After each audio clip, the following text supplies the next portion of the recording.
पिकांना सिंचनासाठी लावलेल्या विद्युत मोटार पंप विहिरीतून बाहेर काढण्यासाठी शेतातील विहिरीत उतरलेल्या शेतकऱ्यांचा विहिरीत निर्माण झालेल्या विषारी वायूमुळे गुदमरून मृत्यू झाल्याची घटना भंडारा जिल्ह्याच्या परसोळी नाग शेत शिवारात घडली।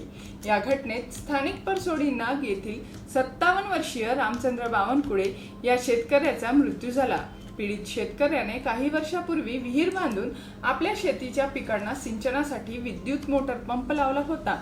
मात्र गेल्या 2 दिवसापासून जिल्ह्यात झालेल्या मुसळधार पावसामुळे मोठ्या प्रमाणात विहिरीत पावसाचे पाणी साचल्याचे आढळून आले।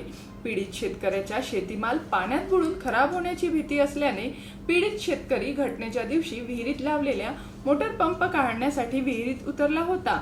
यावेळी विहिरीत निर्माण झालेल्या विषारी वायूने गुदमरून त्याचा मृत्यू झाला।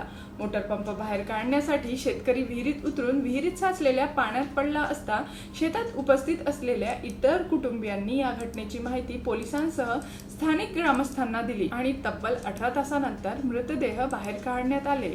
जीबी न्यूजचे प्रत्येक अपडेट मिळवून घेण्यासाठी तुम्ही आमच्या चॅनलला लाईक करा, सबस्क्राइब करा आणि शेअर करा। तसेच बेल आयकॉनला सुद्धा प्रेस करा। आपला जिल्हा, आपली बातमी, जीबी न्यूज भंडारा।